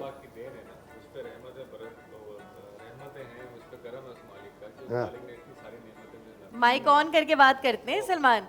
देखा, आप जो है ना गलत बात कर रहे थे। ये तो इसलिए माइक अल्लाह भी पाक off था। की फजलो करम है मुझ पर कि अल्लाह पाक ने ये सब चीज़ें दी हैं, और आप जैसा पैनल दिया अल्हम्दुलिल्लाह, तो मैं क्यों नहीं शुक्र अदा करूं और क्यों नहीं और फिर दुआ उससे जैसी तलब- बात बाजी दी। शुक्र अदा करने की है, बात ईदी मांगने की नहीं है, बात शुक्र अदा करने की है। और अल्लाह का शुक्र जो है वो अकेले में अदा होता है, लोगों नहीं, लेकिन छोटों का तो बड़ों अल्लाह पे हक हक होता है होता है ना, ना, चाहे हक वो होता है। कितने भी वेल हों, लेकिन सेटल्ड हों, मौलाना साहब, बट ईदी तो बड़ों वो पे हक चारों होता बीवी है। बैठ के मांगता आपा, है। अब आप ये देखें कि फायजा भी जो है ना इस तरफ, आ इसका रही है। रुझान भी इस तरफ है। सही, छोटी हूँ ना, खरबूजा आप रंग लोगों से पकड़ आगे रहे हैं बढ़े हैं ना। खरबूजे को देख के। फायजा, ये मैं होने नहीं दूंगी।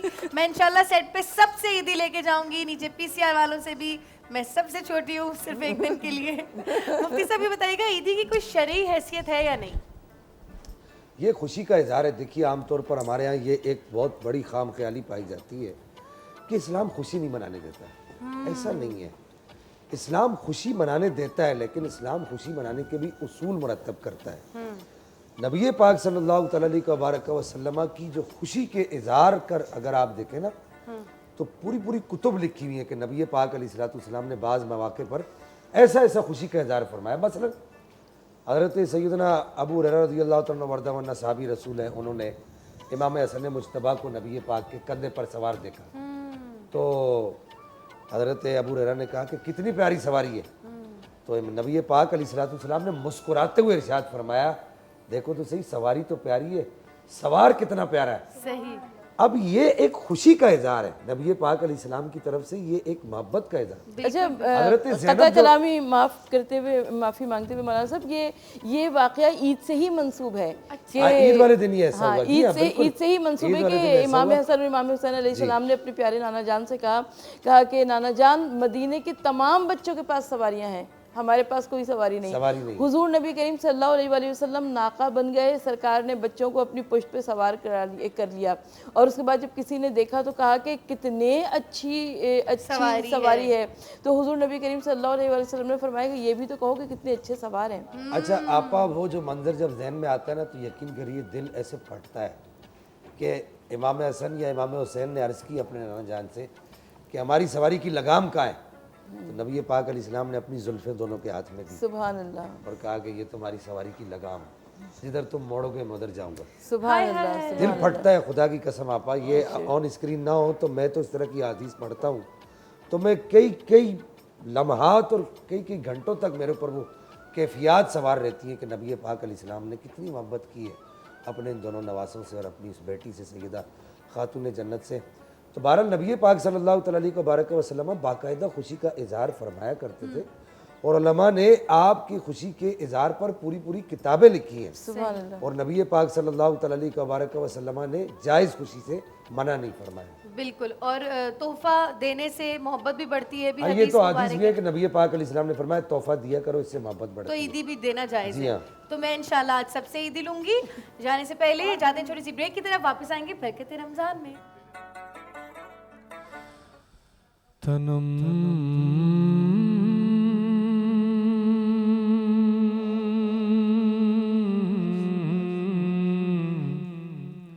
तनम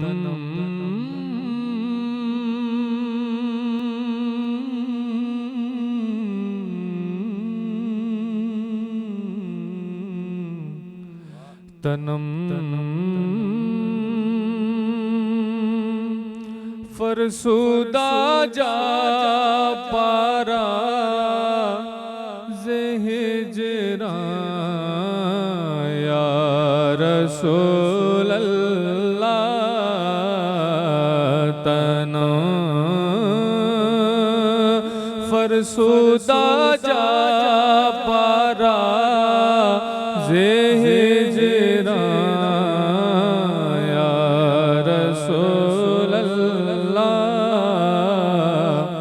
दिलम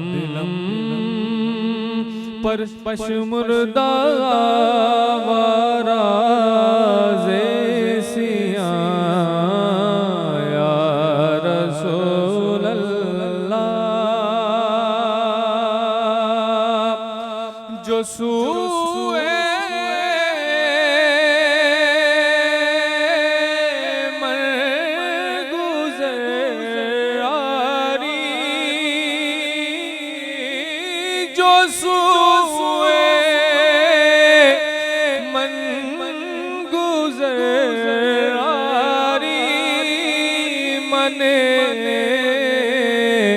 मिस्कीने नादारी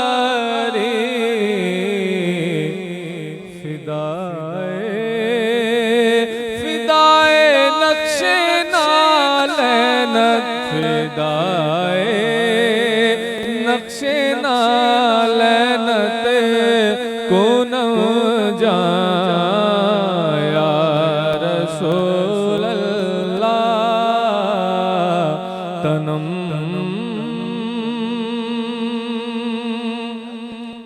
जिकरदा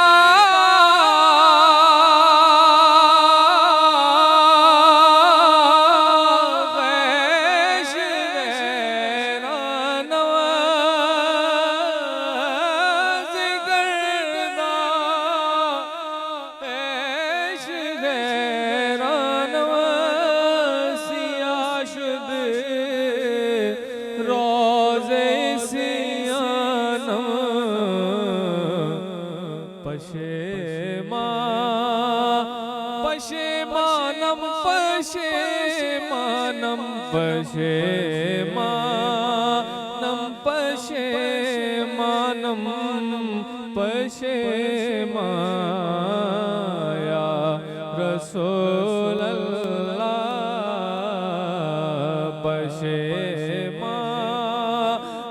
पशेमानम पशेमाया रसूल अल्लाह तना फरसुदा जा पारा ज़हिजरा या रसूल अल्लाह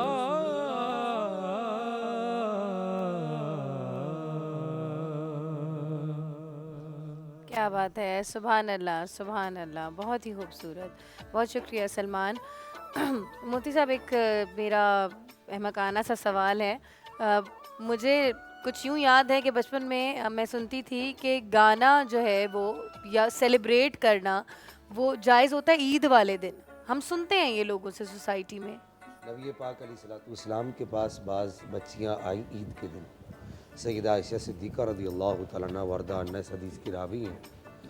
उन बच्चियों ने आके कुछ अशार गुनगुनाना शुरू किए और वो अशार भी ऐसे थे कि जिनमें नबी पाक अलैहिस्सलाम की तारीफ़ थी और इसी तरीके से दीन मतीन की तारीफ़ थी और ईद के दिन का कुछ तज़किरा था।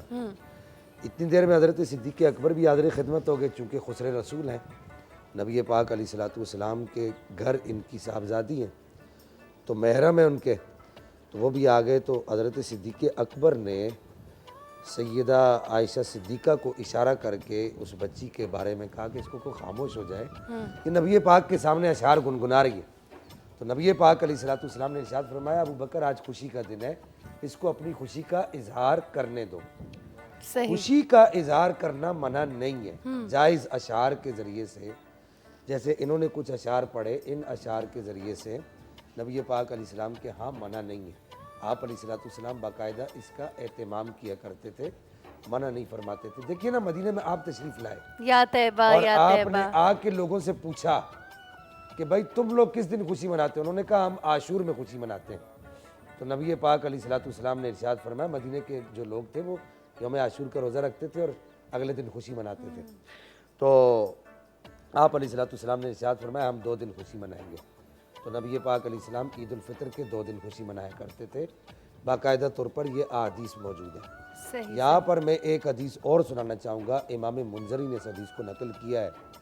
होता ये है कि इस हदीस को सुनाने से पहले थोड़ा सा मैं एक इसकी तमीदी 1 मिनट में एक गुफ्तगू अर्ज़ करना चाहूँगा बात, कि होता ये है कि मज़दूर जब मज़दूरी करता है और वो मज़दूरी करके शाम को जब अपने आका के पास, अपने मालिक के पास जाता है, तो वो जाके अपने आका का गिरबान नहीं पकड़ता, उसके ख़िलाफ़ बगावत नहीं करता।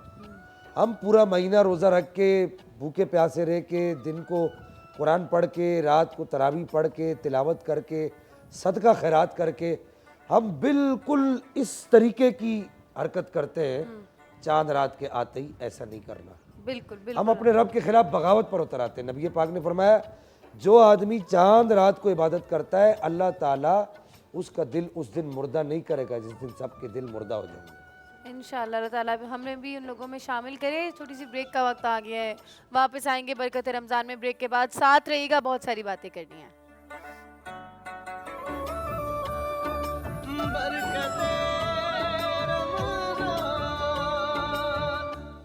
बरकत रमज़ान में खुशामदीद। हम लोग वापस आ चुके हैं और शुरू हो चुकी है इफ्तार मज़ेदार।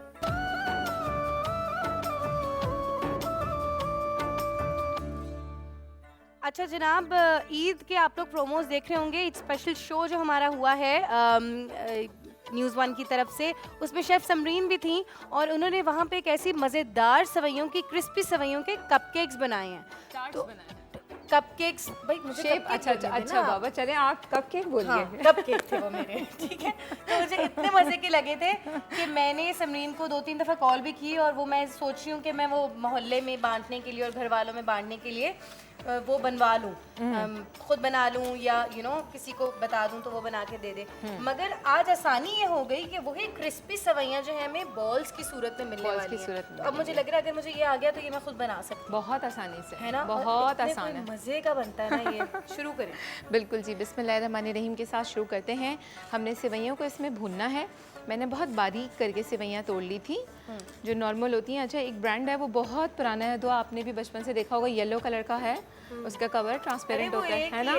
बस उसके बाद बहुत सारे ब्रांड्स ने भी इंट्रोड्यूस करवाया है। एक बहुत बड़ा ब्रांड है, मैं उनकी एक्चुअली कोई क्लास कंडक्ट कर रही थी, समझ तो गई। ठीक है ना, उनकी क्लास में उन्होंने मुझे अपनी सेवैयाँ दी करने के लिए। बट वो टेस्ट में no doubt it was amazing, but उसका जो कहना चाहिए ना गेज था या थिकनेस थी वो बहुत ज़्यादा थी। तो उसमें फिर मुझे जो ना शेपिंग, वैसे आप बना लें जैसे शीर खुरमा बनाते हैं या दूसरी सेवैयाँ, लेकिन अगर कोई शेप कर रहे हैं तो इसके लिए बहुत ज़रूरी है इसका, देखें आप ये कितनी बारीक है, दिखा दें प्लीज़ कैमरे में, ये बिल्कुल बारीक वाली हमें सेवैयाँ चाहिए होंगी। ठीक है, ये करना है और उसको हमने इस तरह से करके भूनना है। मैं बता दूं कि समरीन से जो मैं खुद सीख रही हूँ, मैंने एक बात सीखी कि सवैयाँ जितनी श्रेडेड हो उतना मज़ा आता है। समरीन की ना बिल्कुल कचूमड़ बना हुआ होता है और वो मज़ा देती हैं क्योंकि एक एक लगती है ज़ुबान पे। जो लंबी वाली होती है उनको तो मुंह में संभालना ही मुश्किल हो जाता है। एग्जैक्टली। फिर समरीन भूनती काफ़ी देर तक है और हल्के चूल्हे पे। कोई भी मीठा बनाने के लिए सब्र दरकार होता है, बिल्कुल हम सब में बहुत कम है। मगर समरीन जो है ना तसल्ली के साथ भूनती हैं जब तक खुशबू ना आ जाए। और इलायची हम इसके बाद ऐड करते हैं, ठीक है ना। अभी समरीन अगर आपको इस वक्त थोड़ी सी स्लो लग रही हैं, इम्तिहान अच्छी तरह लेती हैं। बिल्कुल आप हमने कहा ईद आने वाली है, अब पहले ज़रा अच्छी तरह हम ले लें। बिल्कुल, अब देखिए ना, अब अगर कल नहीं होती है ईद तो फिर हम कोई एक और मीठा, आप लोगों की फरमाइश पे, या मीठा या नमकीन जो आप कहेंगे हम वो बना लेंगे। बिल्कुल ठीक है ना, ऐसा ही है, तो बना लेंगे। अच्छा, इसको भून रहे हैं जब तक ये वाला स्लॉट जो हमारा बन रहा है हमारे पास, डाल दें साथ ही डाल दें। अच्छा, इसमें वही दुआ 3 ऑप्शन हमारे पास, ये मैंने होल इलायची। अच्छा ठीक है, देखिए जी, हमारे पास 3 ऑप्शंस होते हैं। एक हमारे पास होती है होल इलायची कंप्लीट, वो आपने क्या किया, जैसे ये मैंने इस वक्त करके रखी हुई है, ठीक है ना, वो आपने पूरा छिलकों के साथ उसको अच्छी तरीके से कूट लिया। ठीक है जी, एक ऑप्शन हो गया। दूसरा ऑप्शन ये हो गया कि आपने साबुदाने डाल दिए, ठीक है जी। और तीसरा ऑप्शन ये हो गया कि आपने सिर्फ दाने निकाल के उसको अच्छी तरीके से ग्राइंड कर लिया पाउडर फॉर्म में। ज़्यादा अच्छा ये रहता है कि वैसे तो हर चीज़ आपको पता है रेडीमेड मिल जाती है, लेकिन काली मिर्च हो गई, इलायची हो गई, गरम मसाला हो गया, ज़ीरा हो गया, ये वो चीज़ें हैं जो फ्लेवर इन्हांसर के तौर पे यूज़ होती हैं। इनको अगर हम फ्रेश ही कूटें भून कर, जो भुनने वाली चीज़ें भून कर डेफिनेटली, और इलायची तो डेफिनेटली हम भूनते नहीं हैं, डायरेक्टली डालते हैं, तो इनको फ्रेश अगर कूटेंगे ना तो इसका फ्लेवर ही अलग आता है, आपकी डिश का बिल्कुल फ्लेवर चेंज हो जाता है। सही है। ठीक है जी, ये हो गया। अच्छा, इसको अच्छी तरीके से इमेजिन करने लग गई थी ना, सवैयों में ऐसा घूम हो गई थी कि मैं खा रही होंगी और आवाज़ आएगी सही। अच्छा, इसको अगर आपको ये क्रंची वाली आवाज़ नहीं चाहिए तो इसमें थोड़ा सा पानी, नहीं, हमें क्रंची वाली चाहिए। हम क्रंची वाली बना रहे हैं, हम वही बना रहे हैं। आप हमारा मूड ना खराब करें। बिल्कुल ठीक है। लेकिन हमारे जो बुजुर्ग हजरात हैं उनको भी तो हमें ज़रा कंसिडर करना है ना। अब्बू याद आ गया तो मुझे मेरे। हाँ, तो उन लोगों के लिए आपने ये करना है कि थोड़ा सा ना इसमें पानी ऐड कर देना है, तो ये थोड़ी सी सॉफ्ट हो जाएंगी। बॉल तो बड़े आराम से बन जाएगा आपका। बॉल बन जाएगा। इवन वो जो टार्ट्स हमने बनाए थे ना, वो वाली शेप भी आ तो जाती है, लेकिन फिर आपको उसको कप केसेस में ही रखना पड़ेगा, अदरवाइज वो अपना शेप जो है ना सही से रहेगा नहीं, वो तोड़ देंगे। ठीक है जी। टैलेंट है भाई कपकेक बनाना सवैया का। अल्लाह, मैंने कहा बहन बॉल्स ही बना दो तो आराम से बना तो लूँ मैं। हाँ, मुझे तो मोहताज ही हो गई, कपकेक कौन बनाए। वैसे उसका भी तरीका आपको आसान बताऊं? हाँ। आप ये करें कि आपने कपकेक के अंदर रखा, केसेस के अंदर जो होते हैं ना हमारे, और उसके बाद कोई ढक्कन ले लें, ये ले लें, कोई ले उसके ऊपर से, लेकिन उसको ग्रीस कीजिएगा और हाथ से ऐसे ऐसे दबाएं, बन गए। ढक्कन को ग्रीस करूँ ना? पहले कहाँ थी आप? मेरी जिंदगी के 29 साल मुझे आप ना मिली। यानी आप बहाने से ये बता रहे हैं 29 साल की 30वां नहीं लगा अभी मेरा। नहीं लगा। अंडर 30।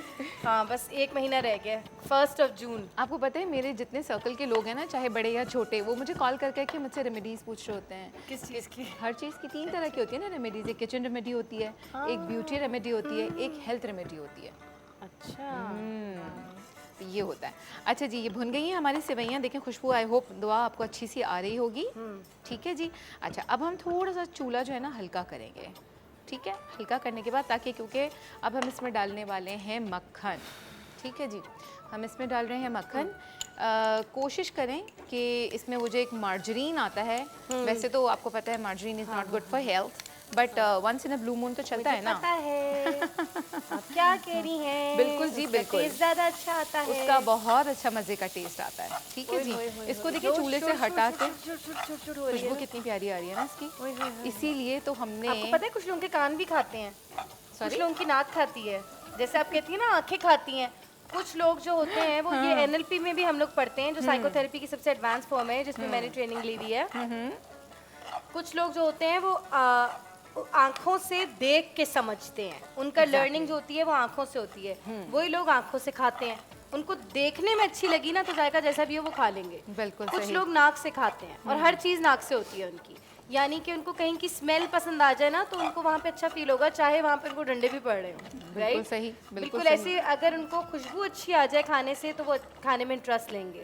कुछ लोग साउंड वाले होते हैं, आवाज़ से खाने की तरफ 5 सेंसेस यानी कि दौड़ते हैं। 5 सेंसेस। कुछ लोगों को टच करके अगर अच्छा महसूस ना हो, आई थिंक मैं टच वाली हूँ।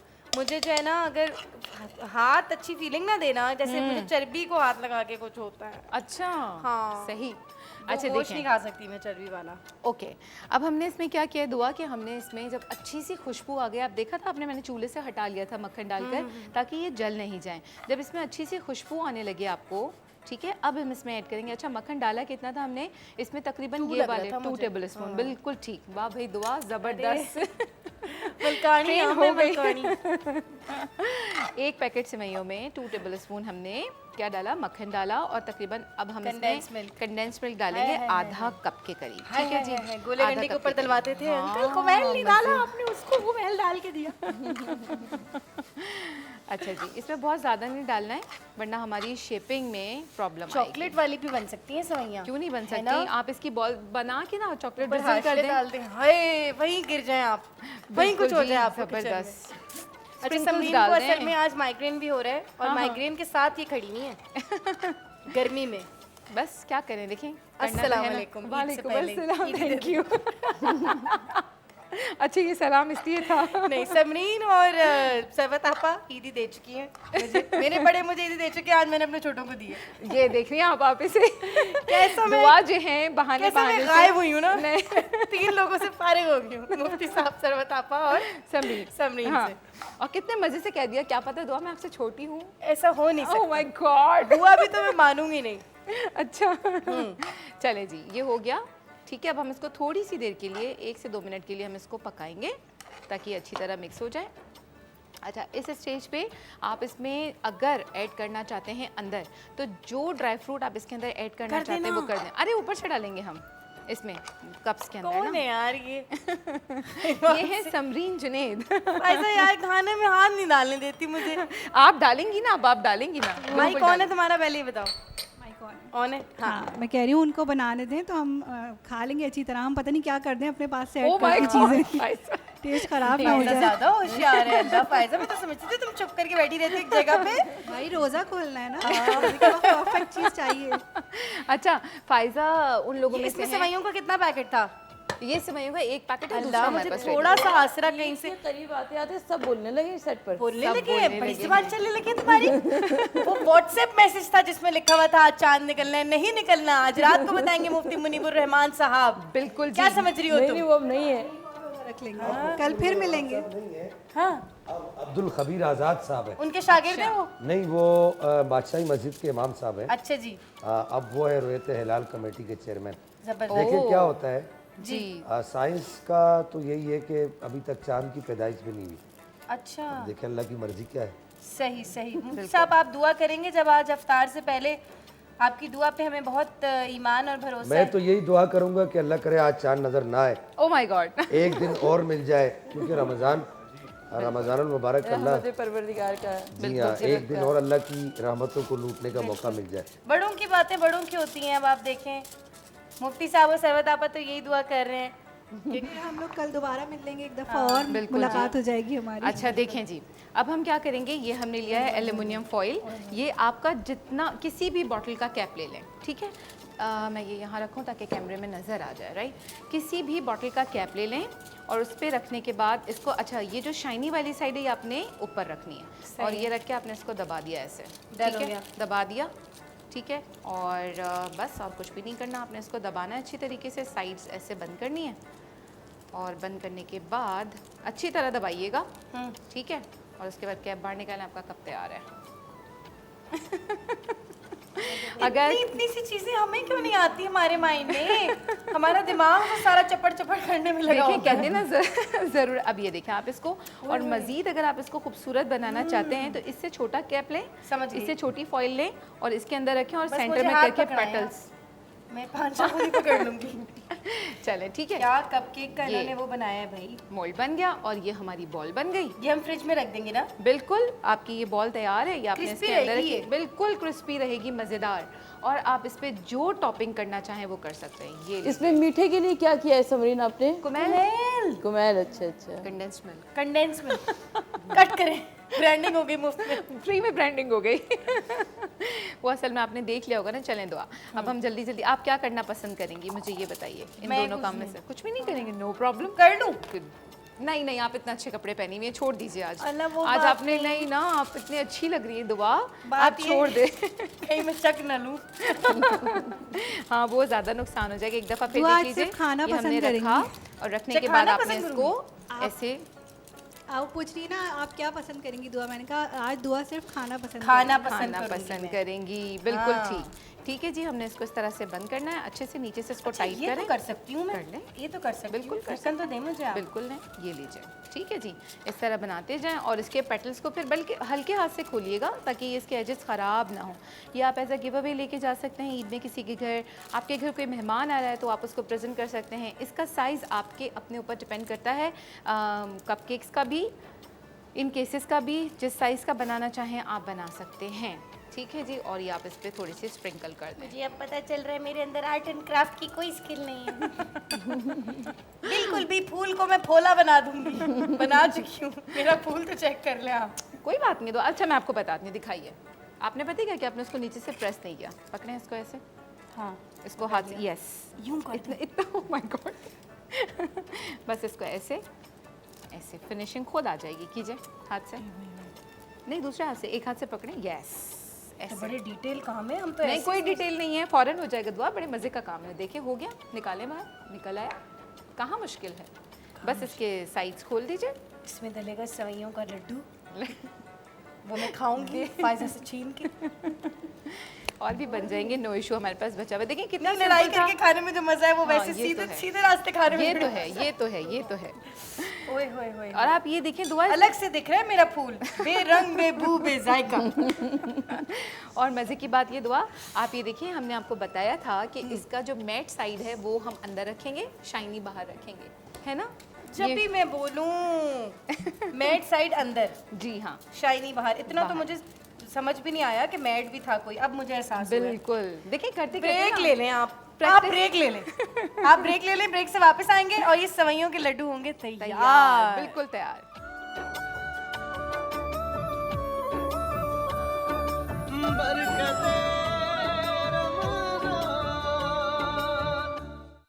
अस्सलाम वालेकुम जी, बरकत रमज़ान में हम आ गए हैं वापस, और मैं लोग बिजी डू नथिंग नहीं कर रही, मैं कर रही हूँ इस वक्त कुछ यहाँ पे।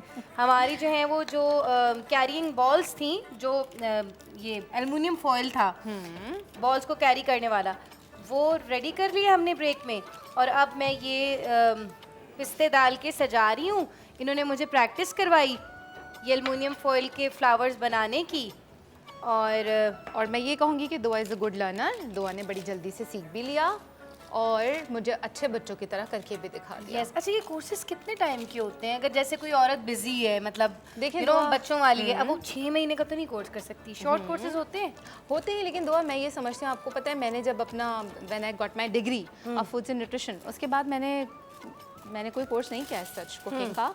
ये सेल्फ क्रिएशन होती है, अगर आप क्रिएटिव हैं आपके माइंड में। अब एक दिन आपको क्या हुआ, मेरे पास केसेस नहीं थे, कब केसेस, मैंने कहा अब मैं क्या करूं, मुझे तो गिव अवे बनाना है, देना था मुझे। फिर मैंने अपना कैबिनेट खोला, सोचने लगी क्या करूं, फिर आई गॉट दिस फॉइल। हाँ, ये मैंने खुद से क्रिएट किया। अच्छा, ये वही वाली बात कि आपके अंदर होता है, ये आपके अंदर होता है, ये है ना, इजाद की माँ है, इजाद की माँ है। पिस्ते में बाद में खाऊंगी जी बिल्कुल। ये सेकंड स्लॉट हमारा बाकी है ना अभी, ये बॉल्स भी हैं। ओह माय गॉड, ये तो हम घर भी लेके जा सकते हैं। प्लीज मेरे साथ आज कोई बेईमानी ना करे। ये मैं ले जाऊं, शॉट बना ले, इसका शॉट बना ले जब तक मैं अपनी सीट पे जा रही हूँ। बिल्कुल, बहुत क्रिस्पी होते हैं, बहुत मज़ेदार होते हैं। और वापस मैं अपनी जगह पर आऊँ, देखते हैं कि आज चांद रात होती है कि नहीं। हमारे कुछ सवालात थे चांद रात और ईद के हवाले से।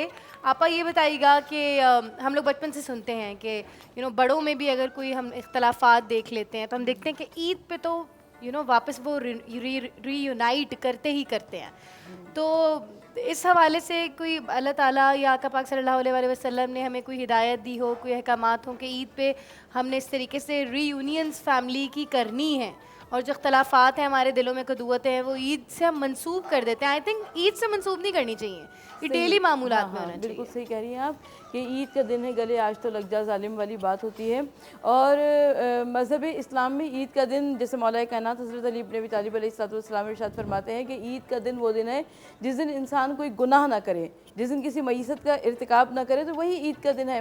तो अब जब हम ईद के दिन से मुराद लेते हैं तो दर हकीकत हर वो दिन ईद का दिन है, लेकिन ये क्योंकि ईद उल फित्र जो है 30 रोज़ों के शुक्राने के तौर पर परवरदिगार आलम ने हमारे ऊपर फ़र्ज़ की है, लिहाजा इस ईद उल फित्र को हमें ये कोशिश करनी चाहिए कि हम सबको राज़ी रखें, हम सबको मनाएं, हम सबको मोहब्बत का सलूक करें। और अगर मनाने की बात आ गई तो सबसे पहले अपने परवरदिगार को मनाएं। अगर रब को मना लिया तो दुनिया यूं ही मान जाएगी, सही है। और अगर रब ना मान सका तो फिर क्यों किसी को मनाना बेकार है। बिल्कुल बिल्कुल सही।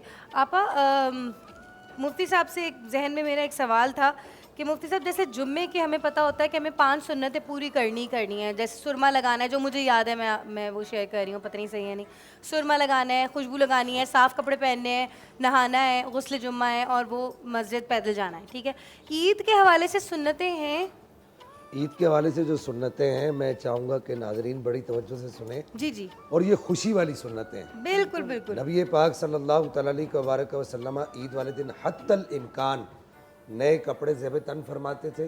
अच्छा। आप अलैहिस्सलातु वस्सलाम ईदगाह की तरफ जाने से पहले बाकायदा मीठा तनावुल फरमा के जाते थे। माशाल्लाह। और घर पे जितने लोग होते थे उनको भी मीठा खाने की तरगीब इरशाद फरमाते थे। अगर मीठा ना होता तो नबी पाक अलैहिस्सलाम खजूर खा के तशरीफ़ ले जाया करते थे। और नबी पाक सल्लल्लाहु अलैहि वसल्लम जिस रास्ते से जाते थे ईदगाह की तरफ, उस रास्ते से आते नहीं थे। इसकी भी तो कोई आज जो है वो अंग्रेज़ ये दावा कर रहे हैं कि मैंने वन वे ट्रैफिक का जो है वो रूल निकाला है। ऐसा नहीं है। वन वे ट्रैफिक का रूल नबी पाक ने खुद इजाद फरमाया था। सुभान आप अल्लाह। अलैहिस्सलाम जहाँ से तशरीफ़ ले जाते थे वहाँ से वापस नहीं आते थे। इसकी दो बड़ी ईमान अफरोज़ वजूहात हाँ, मैं वही लिखी हैं। सोची थी इसकी कोई बड़ी वजह ईमान होगी। अफरोज़ वजूहात लिखी है मुहद्दिसीन ने। एक वजह तो ये लिखी है कि चूँकि नबी पाक अलैहिस्सलाम की ज़ियारत करने के लिए लोग रास्ते में खड़े हुआ करते थे, और दूसरी वजह और ख़वातीन भी नबी पाक अलैहिस्सलाम की ज़ियारत करना चाहती थी तो वो पर्दे में नबी पाक अलैहिस्सलाम को जाते हुए देख लिया करती थी। सुभान अल्लाह। और ताकि जाते हुए जो लोग देखें तो वो फिर वापसी पे भी वही ना देखे ना, तो वापसी पे दूसरा रास्ता नबी अल्लाह पाक जी। अलैहिस्सलाम इख्तियार फरमाया करते थे ताकि सबको नबी पाक अलैहिस्सलाम की ज़ियारत हो जाए। और दूसरी वजह नबी पाक अलैहिस्सलाम के रास्ता बदल के जाने और आने की ये है कि मुफस्सिर मुहद्दिसीन ने लिखी है कि चूँकि नबी पाक अलैहिस्सलाम चाहते थे कि मुनाफिकीन पर आप अलैहिस्सलाम का रौब बैठे, कुफ़ार पर आप अलैहिस्सलाम का दबदबा बैठे, और आप अलैहिस्सलाम ये बताना चाहते थे कि मैं अकेला ही चला था जानिब मंजिल, मगर आज देख लो लोग मिलते गए और कारवां बनता गया। मैं अकेला चला था इस दीन की दावत लेकर, और आज देखो मेरे साथ कितने लोग मौजूद हैं, ताकि मुनाफिकीन पर दीन का रौब और दबदबा हाय अल्लाह कायम जी, हो। सही बात उसकी एक वजह ये भी थी। तो ये ईद की सुन्नतों में से सुन्नतें हैं। और फिर ईद की सुन्नतों में से ये भी है कि मर्द हज़रात ईद की नमाज़ पढ़ने के लिए जाएं। ईद की नमाज़ पढ़ना मर्द हज़रात पर वाजिब है। सारी रात जागते रहते हैं और सुबह फजर की नमाज भी नहीं पढ़ते, जो फजर की नमाज है उसको भी छोड़ देते हैं, जो फ़र्ज नमाज जी, है। जी, जी, जी। चले ईद की नमाज पढ़ना तो वाजिब है, ये जो फजर की जो नमाज है ये वाजिब नहीं, फ़र्ज है, इसको भी तर्क कर देते हैं। और फिर यहाँ पर एक ख़ास जो ईद के दिन का ख़ास अमल है, नबी पाक अलैहिस्सलाम यतीमों की, गरीबों की, फ़कीरों की, मिस्कीनों की खबरगिरी फरमाया करते थे। आप अलैहिस्सलाम मदीने के जो गरीब लोग थे उनकी बाकायदा तौर पर बाज़ पुरस फरमाया करते थे और मालूम करते थे साहबा को भेज के कि पता करो उसके घर पे राशन पहुंचा है या नहीं पहुंचा, वगैरह वगैरह। और यहाँ पर मुझे हज़रत सैयदना अबू बकर सिद्दीक़ रज़ियल्लाहु तआला अन्हु वरदा वन्ना के वो वाक़या याद आता है कि जब हज़रत उमर फ़ारूक आपके विसाल के बाद एक अंधे को खाना खिलाने के लिए हज़रत उमर फ़ारूक तशरीफ़ ले गए। लोगों से पूछा कि हज़रत सिद्दीक़ अकबर क्या क्या किया करते थे, तो बताया कि हज़रत सिद्दीक़ अकबर रोज़ाना जाके एक अंधे को भी खाना खिलाते थे। हज़रत उमर फ़ारूक गए, उसको खाना खिलाया, उसके मुंह में जैसे लुकमा डाला तो उसने बुलंद आवाज़ से पढ़ा इन्ना लिल्लाहि व इन्ना इलैहि राजिऊन। क्यों? तो हज़रत उमर फ़ारूक ने पूछा कि आप ये इन्ना लिल्लाहि व इन्ना इलैहि राजिऊन क्यों पढ़ रहे हैं? कहा कि मुझे आज यकीन हो गया कि अमीरुल मोमिनीन हज़रत सिद्दीक़ अकबर फौत हो गए। कहा वो कैसे? कहा कि वो खाने कई लुकमे ठंडे करके मेरे मुंह में डाला करते थे, आपने मेरे मुंह में गरम लुकमा डाल दिया है। इस कदर हमारे असलाफ यतीमों की, गरीबों की, मिस्किनों की, फ़कीरों की खबरगिरी फरमाया करते थे। और आज एक हम है कि ईद आती है तो हमारा दस्तरखान सजता है और हमें ये परवाह नहीं होती कि मेरे पड़ोसी के बच्चे ने कपड़े पहने या नहीं पहने, मेरे पड़ोसी के घर पे अच्छी डिश पकी है या नहीं पकी, उसके घर पे मीठा पका या नहीं पका। आप यकीन कीजिए ऐसी इबादत, ऐसी रियाज़ात, ऐसे मुजाहदात, ऐसे मुराक़बात बेकार जिनमें यतीमों की, गरीबों की, फ़कीरों की जो आपके पड़ोसी हैं और बिलखुसूस जो आपके बहन भाई हैं। हमारे यहाँ ये होता है, कहा जाए बहन भाइयों को क्यों दे, बहन भाइयों को तो देने की ज़रूरत नहीं है, शरा ने मना नहीं किया। शरा आपको बहन भाइयों को ज़कात देने की इजाज़त भी देती है कि अगर आप ज़कात फ़ितरा देना चाहते हैं और आपकी बहन गरीब है या आपका भाई गरीब है तो आप उसको दे सकते हैं। माँ बाप को नहीं दे सकते, दादा दादी को नहीं दे सकते, नाना नानी को नहीं दे सकते, बाकी बहन भाइयों को आप ज़कात फ़ितरा भी दे सकते हैं। बिल्कुल। तो लिहाजा ईद के दिन ये जो चीज़ें मैंने जिक्र की, इन चीज़ों का ख़ास ख्याल रखा जाए। बिल्कुल बिल्कुल, अपने अहल-ए-याल, अपने बहन भाइयों का, अपने पड़ोसियों का, गरीब गुरबा का, घर में काम करने वालों का, साथ काम करने वालों का ख़ास ख्याल रखिए ईद के मौके पे। जनाब आज हमारे साथ एक और शख्सियत मौजूद हैं, सईद रेहान साहब, जो कि आका पाक सल्लल्लाहु अलैहि वसल्लम की बारगाह रिसालत में एक कलाम पेश करेंगे। बिस्मिल्लाह कीजिए। हम मदीने में तन्हा निकल जाएंगे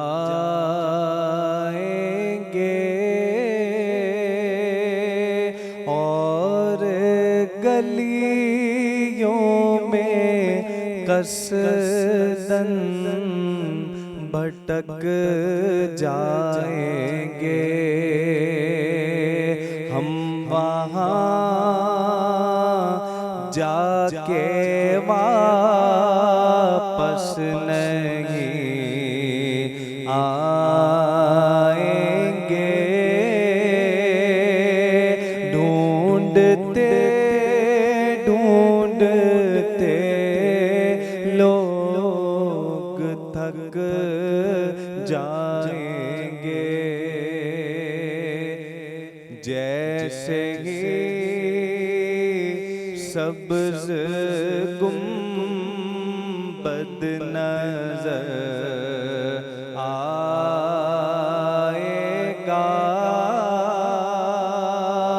बंदगी का करीना बदल जाएगा। सर झुकाने की फुर्सत मिलेगी किसे, खुद ही पलकों से सजदे टपक जाएंगे। नामे आका जहाँ भी लिया जाएगा, जिक्र उनका जहाँ भी किया जाएगा। नूर ही नूर सीनों में भर जाएगा। सारी महफिल में जलवे लपक जाएंगे। ऐ मदीने के ज़ाहिर खुदा के लिए। बरकत रमज़ान में हम आज वापस आ चुके हैं अभी, और ये क्रिस्पी सवैयाँ बॉल्स हमारे सामने हैं, और फ़ायज़ा भी अपने घर से रबड़ी खीर बना के लाई है जो मैं किसी को नहीं दूंगी, सिर्फ मैं खाऊंगी। आपा, ईद से मंसूब आप एक वाक़या बता रही थी और फिर वो बता दीजिए। जब ईद की बात आती है, ईद की खुशियों की बात आती है, तो एक वाक़या मेरे जहन में आता है कि जनाब फ़ातिमा ज़हरा शहज़ादी कौनैन सलामुल्लाह अलैहा के दोनों बच्चे इमाम हसन और इमाम हुसैन अलैहिस्सलाम बहुत छोटे थे, और एक मरतबा अपनी वालिदा से कहने लगे कि अम्मा जान कल सुबह मदीने में ईद है और मदीने के तमाम बच्चे ईद के नए कपड़े पहनेंगे, और हमारे पास आज भी वही फटे पुराने कपड़े हैं और हमारे पास ईद के नए कपड़े नहीं हैं। शहज़ादी कौनैन जनाब फ़ातिमा ज़हरा सलामुल्लाह अलैहा ने फरमाया कि बच्चों सो जाओ, तुम्हारे लिए दर्जी ईद के कपड़े लेकर आएगा, तसल्ली दी उनको। और वो परवरदिगार आलम ने शहज़ादी कौनैन की इस बात को कैसे पूरा किया कि रिजवान जन्नत आसमान से लिबास ईद लेकर आए। और जब दक़ुल बाब हुआ, दस्तक हुई, और जब किसी ने पूछा कि कौन है, तो ये नहीं कहा कि मैं रिजवान जन्नत हूँ, जिब्राइल हूँ, बल्कि कहा कि मैं अना खयातुल हसनैन, मैं हसनैन का दर्जी हूँ और ईद का लिबास लेकर आया। सुभान अल्लाह, सुभान अल्लाह।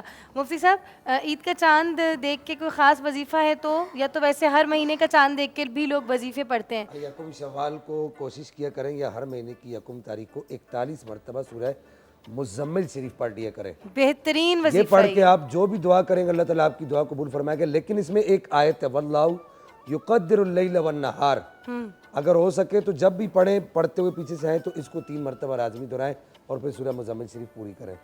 अच्छा, उसके बाद ये कि ईद वाले दिन 300 मरतबा सुबहान अल्लाह व बिहम्दिही लाजमी पढ़ें और तमाम फौज शुदगान को बख्शे। अल्लाह ताला तमाम फौज शुदगान की कबूर में 1000 अनवार दाखिल फरमाएगा। इंशाअल्लाह। और जब ये पढ़ने वाला मरेगा तो इसकी कब्र में भी अल्लाह ताला 1000 अनवार ठीक, दाखिल फरमाएगा। याद रखेंगे, याद रखेंगे। मुफ्ती साहब इफ्तार का वक्त हो गया है, दुआ। अल्हम्दुलिल्लाहि रब्बिल आलमीन वस्सलातु वस्सलामु अला अशरफिल अंबिया वल मुरसलीन। अल्लाहुम्मा रब्बना आतिना फिद दुनिया हसनतन व फिल आखिरति हसनतन व क़िना अज़ाबन नार। या रब्बल आलमीन या अरहमर राहिमीन या ज़ल जलाली वल इकराम। हमारे आज के इस रोज़े को और आज तक जितने रोज़े रखे, जितनी इबादत की, तमाम इबादत को, तमाम रोज़ों को, तमाम बदनी माली जानी इबादत को शर्फ़ कबूलियत अता फरमा। या रब्बल आलमीन या अरहमर राहिमीन। हमारे तमाम सगीरा कबीरा गुनाहों को माफ़ फरमा। आमीन हमारे वालिदैन की बख्शिश व मग़फ़िरत फरमा। आमीन पूरी उम्मते मुस्लिमा से दरगुजर फरमा। आमीन। या रब्बल आलमीन, आज चांद रात है। आज की रात तू पूरे महीने जितने लोगों को जहन्नम से आज़ाद किया होता है, आज की रात उन तमाम लोगों की तादाद के बराबर लोगों को जहन्नम से आज़ाद फरमाता है। या रब्बल आलमीन, हमारा नाम भी उन जहन्नम से आज़ाद शुदा लोगों में शामिल फरमा। आमीन या रब्बल आलमीन या अरहमर राहिमीन। आज मुबारक दिन है, मुबारक रात है, मुमकिन तौर पर चांद रात है। तेरी बारगाह में अर्ज़ करते मेरे मुल्क पाकिस्तान की खैर फरमा। आमीन मेरे मुल्क पाकिस्तान की खैर फरमा। आमीन मेरे मुल्क पाकिस्तान की खैर फरमा। आमीन मेरे शहर कराची की खैर फरमा। आमीन मुल्क पाकिस्तान के हर शहर की खैर फरमा। ईमान की सलामती अता फरमा। ईमान की सलामती अता फरमा। आमीन। वसल्लल्लाहु ताला अला खैरि खल्क़ि मुहम्मद व अला आलिहि व सहबिहि अजमाइन बिरहमतिका या अल्लाहु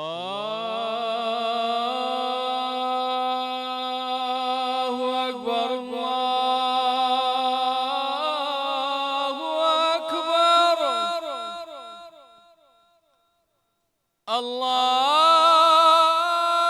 अल्लाहु अकबर, अल्लाहु अकबर। अशहदु अन ला इलाहा इल्लल्लाह,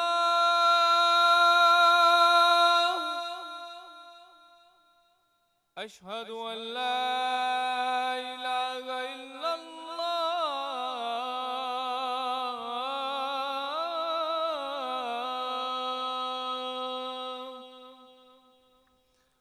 अशहदु अन्न मुहम्मदर रसूलुल्लाह,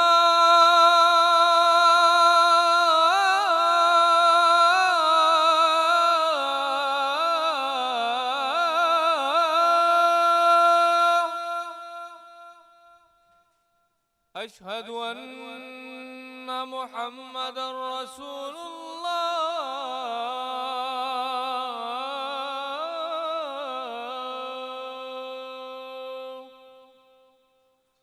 हय्या अला सलाह,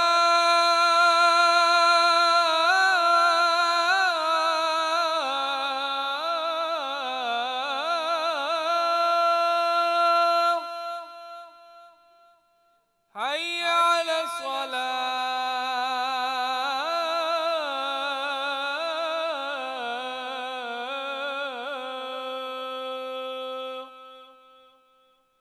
हय्या अलल फलाह,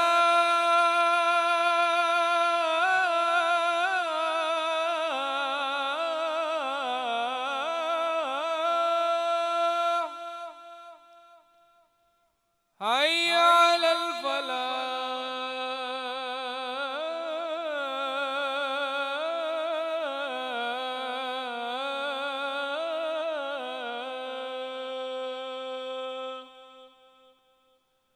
अल्लाहु अकबर, अल्लाहु अकबर, ला इलाहा इल्लल्लाह।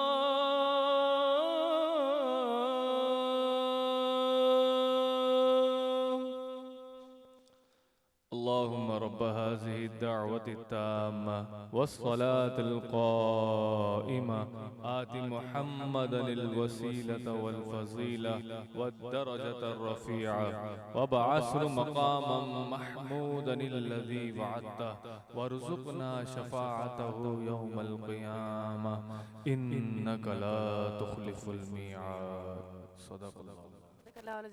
जनाब, अगर आज चांद निकल गया तो ये हमारी नशरियात का आज आखिरी दिन होगा, वरना कल सुबह फिर आपको मुझे देखना पड़ेगा, क्योंकि मैं ये चांस नहीं लेना चाहती कि कल का दिन आए ना आए, चांद निकले ना निकले, कुछ नहीं पता।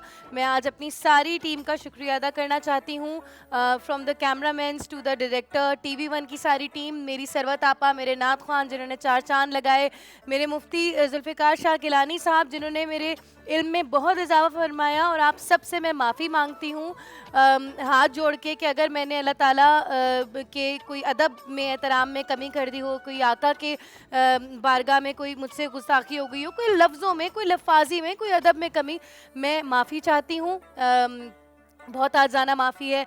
MCR का शुक्रिया अदा करना चाहती हूँ, बहुत कुछ सीखा सबसे, सबके साथ से। इसके अलावा पूरे न्यूज़ वन का शुक्रिया अदा करना चाहती हूँ, और इंशाल्लाह मेरी अल्लाह से दुआ है कि हम सब इस तरह ही हर साल आप लोगों से मिलते रहें और हमारी ट्रांसमिशन जो है वो बेहतर से बेहतर दीन और इल्म आपके सामने लेकर आए। बहुत शुक्रिया मेरे जो बुजुर्गवार हैं इधर, उनका और आप सबका भी मुझे बर्दाश्त करने के लिए। अल्लाह हाफ़िज़।